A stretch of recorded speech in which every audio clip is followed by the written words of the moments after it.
코로나19 관련 소식 이어가겠습니다. 전국 곳곳에서 집단적, 산발적 감염이 나타나고 있습니다. 현재 불안한 상황입니다. 네, 전문가와 이야기 나눠보겠습니다. 전 질병관리본부장이었던 전병율 차의과학대학 보건산업대학원장 연결돼 있습니다. 교수님 나와 계십니까?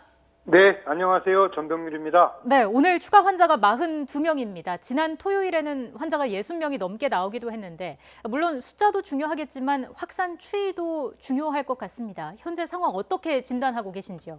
네, 6월 한 달 동안의 환자 발병 양상을 보게 되면은 꾸준히 하루에 40명 정도 환자가 발생하는 것으로 평균적으로 되어 있습니다. 네. 6월 첫째, 둘째 주 동안은 지역사회에서 37명 정도가 발생을 했는데 6월 셋째 주, 넷째 주에는 29명 정도가 발생을 했어요.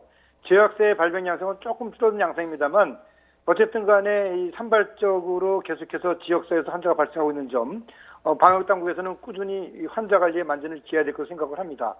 중요한 점은 수도권을 중심으로 한 지속적인 환자 발생이 되고 있기 때문에 인구 밀접한 그런 시설이나 활동들은 어떻게 보면 상당히 좀 제약을 좀 받아야 되지 않는가 생각을 하고 있습니다. 네.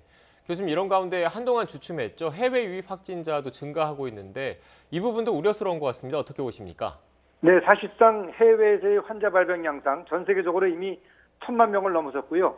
하루에도 한 15만 명 내지 18만 명 정도가 발생하고 있기 때문에 언제든지 해외 유입 환자가 일어날 수 있습니다. 따라서 방역당국은 해외 환자들에 대한 검역 과정에서의 철저한 이 발열 감시와 함께 자격 격리자들에 대해서도 14일 동안 증상 발현 여부를 확실하게 감시를 해서 확진 환자들이 지역사회에 다른 사람들과의 접촉이 발생되지 않도록 철저한 관리를 할 필요가 있겠습니다. 네, 최근 코로나19 상황을 두고 2차 유행이다, 1차 유행의 파동이다, 의견이 다양한데 교수님께서는 어떻게 보시는지요? 네, 국내에서의 1차 유행은 대구 경북 지역을 중심으로 한 신천 지발 대규모 발생이라고 한다면은 1차 유행이 어느 정도 좀 마무리가 된 상황에서 4월 마지막 연휴 이후부터 계속해서 이제 수도권을 중심으로 한 환자들이 꾸준히 발생하고 있는데, 네. 이제 그런 면에서 수도권을 중심으로 한 국내에서의 2차 유행 시작이 됐다. 그리고 이 수도권을 중심으로 해서 지속적으로 환자가 늘어나고 있다. 이런 점에서 2차 유행이 지금까지 계속 진행 중이다. 이렇게 보셔야 되겠습니다. 네. 교수님, 이런 가운데 상대적으로 그동안 확진자 수가 적었죠. 광주와 전남 지역에서도 추가 환자가 나오고 있어서 걱정인데 지역 내에 무증상 전파자가 있을 가능성 어떻게 보십니까? 네, 이미 우리 지역사회에는 무증상 감염자가 적어도 40% 정도 존재하고 있다는 것은 이미 그동안의 환자 발병 양상 통계에서도 나와 있습니다. 그렇기 때문에 수도권과 대구 경북 지회 이외에서도 환자가 발생하지 않았던 다른 지역들도 얼마든지 이 무증상 감염에 의해서 환자가 발생할 수 있다. 그런 생각을 갖고 특별히 개인위생 수칙을 철저히 지켜야 된다는 점에서는 전국 어디서나 동일하게 적용이 돼야 된다고 생각을 합니다. 네.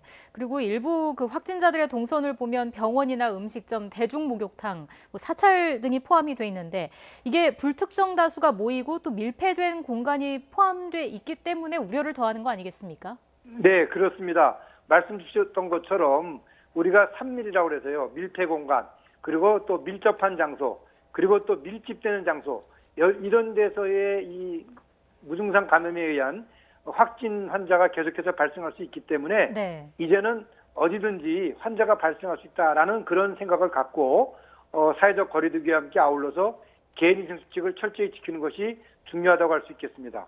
네. 이런 가운데 오늘부터 천안 우정공무원교육원이 생활치료센터로 활용됩니다. 대전 충남 지역 병상 확보 우려 어느 정도 덜었다고 봐야 될까요?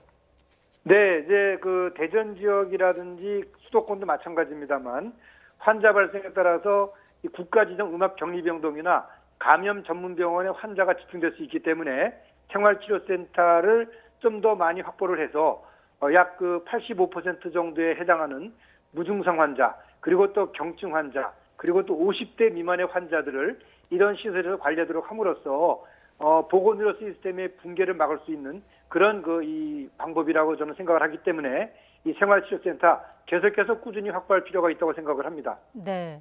자, 그리고 종교시설 얘기를 안 할 수가 없습니다. 지금 수도권에서는 교회를 중심으로 집단 감염이 잇따르고 있는데 방역당국이 종교시설도 고위험시설로 지정하겠다는 방안을 검토하겠다고 밝혔습니다. 필요한 조치라고 보십니까?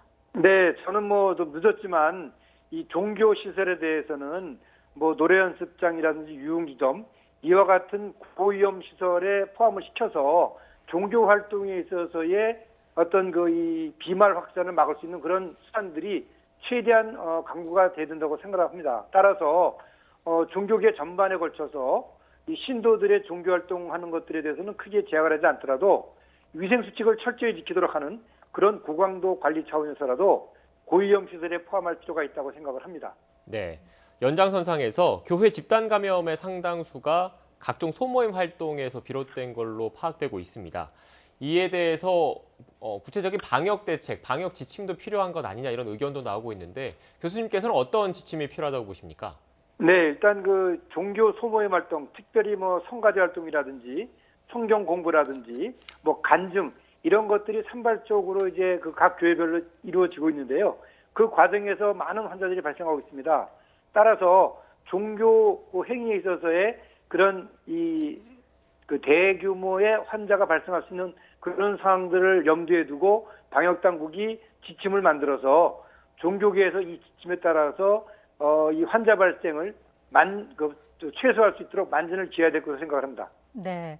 이제 여름 휴가철을 앞두고 있는데 코로나19 확산이 계속 우려되는 상황입니다. 때문에 정부가 100인 이상 기업에 대해서 여름 휴가를 9월까지 확대하기로 했습니다. 일단 휴가의 밀집도를 막는 만큼 코로나19 확산 방지에도 실효성이 있다고 볼 수 있을까요? 네, 아무래도 이 코로나19는 사람 간의 접촉을 최소화함으로써 질병 발병을 줄일 수 있는 그런 특성을 가지고 있기 때문에 네. 휴가가 동시에 대규모 인원으로 이루어진다고 한다면은 더 많은 그 접촉이 휴가지에서 발생할 수가 있습니다. 따라서 휴가지의 경우에도 가능하면은 사람들이 많이 몰리지 않도록 하는 그런 분산 정책이 필요하기 때문에 이 일정 규모 이상의 인원들이 종사하는 그런 직장 내에서의 휴가 기간을 분산토록 하는 것들도 대단히 유효한 그런 방역 대책의 하나라고 저는 생각을 합니다. 네. 교수님 이와 함께 점심시간 시차 운영 제도도 도입될 예정입니다. 이런 조치들과 더불어서 아무래도 식당에서 개인 위생 수칙을 지키는 게 중요하겠죠? 네, 아무래도 이제 식당에서 특별히 이제 그 많은 사람들이 동시에 식사를 할 경우에는 식사를 하면서 또 대화가 이루어지기 때문에 비말을 통한 감염 우려가 있습니다. 따라서 식당 내에서도 한 줄로 앉아 식사하기라든지 그런 방법 등을 통해서 비말 접촉이 최소화될 수 있도록 방법도 강구를 해야 되겠습니다. 네. 자, 지금의 거리두기 체계와 관련해서도 얘기를 나눠보겠습니다. 정부가 이제 사회적 거리두기를 한 가지로 통일하고 대신 3단계로 나누어서 관리를 하기로 했습니다.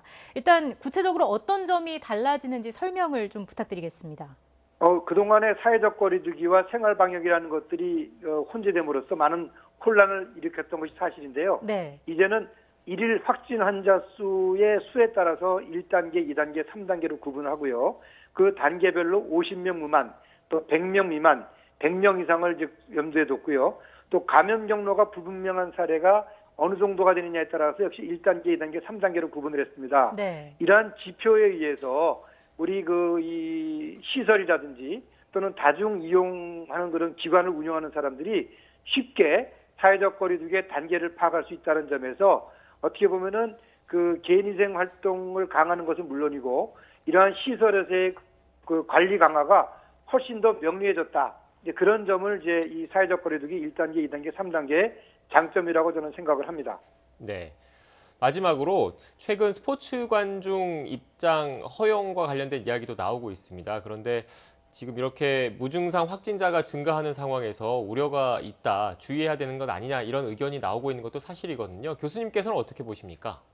네, 뭐 사실 그 스포츠 관람 과정에서 어느 정도의 거리를 둠으로써 비말이 전파될 수 있는 방법을 최소화하고 그리고 또 관람 그 기간 동안에 마스크를 착용하고 그리고 소리를 지르거나 노래를 부르는 행위들이 충분히 차단이 된다고 한다면은 스포츠장에서의 제한된 그런 규모에서 관람을 허용하는 것도 어느 정도 좀 타당하다고 생각을 하는데요.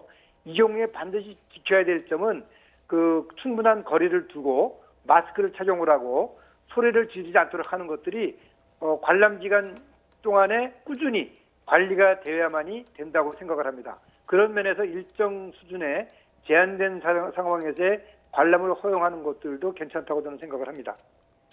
네, 알겠습니다. 지금까지 전병률 차의과대학 보건산업대학원장과 이야기 나눠봤습니다. 교수님 오늘 말씀 고맙습니다. 네, 감사합니다.